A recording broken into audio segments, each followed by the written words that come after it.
Back. Okay, so for my next experience, um, I wanted to talk about Relay for Life.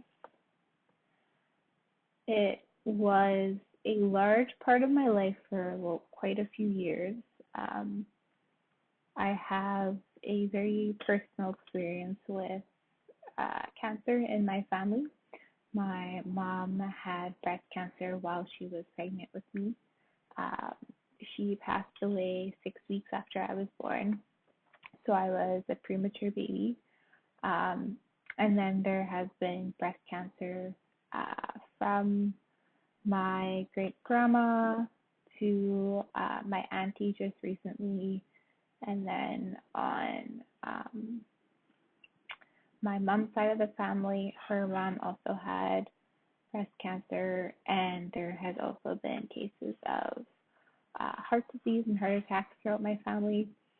So when I chose to volunteer for Relays for Life throughout high school, it was something that was really near and dear to my heart.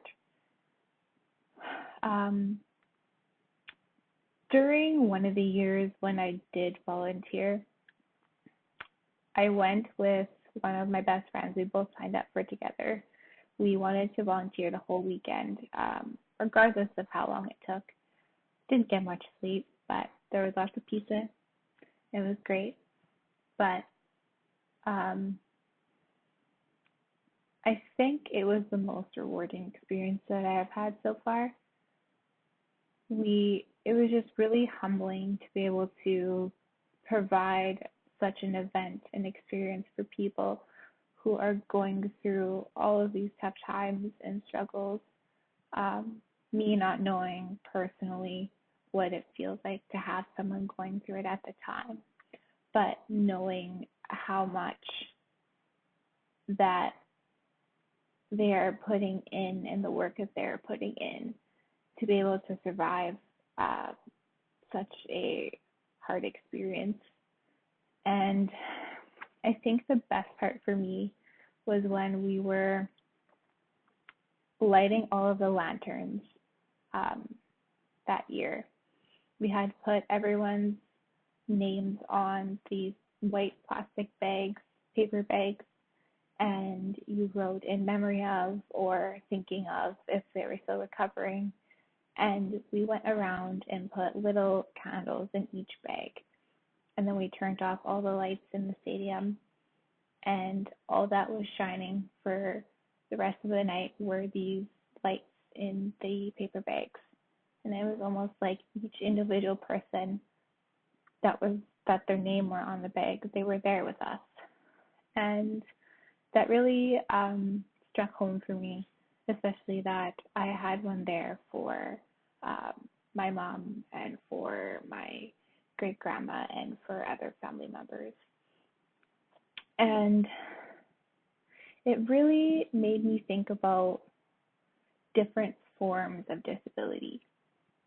So, other than the typical um, disabilities associated with like physical disabilities, such as like a potential for amputation or having to use a wheelchair or paralysis, um, maybe potential even visual impairments. I think it's also important to know that there are other forms of disability that aren't just physical. So a lot of these survivors had gone through surgeries to get mastectomies or um, even brain surgeries to remove tumors and even potentially amputees as well if they had cancer throughout their limbs. And it was really humbling to know that they survived all of it.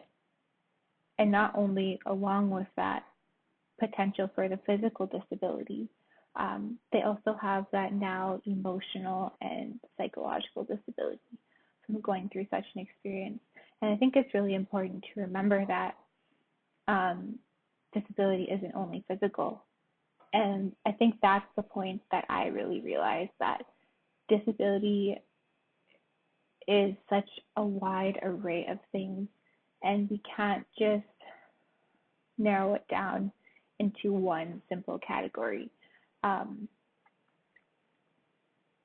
there's a lot more to it than what I initially thought at a young age when I saw that person in a wheelchair. And the older that I get, the more experiences that I have, I realize just how far that you can consider uh, disability.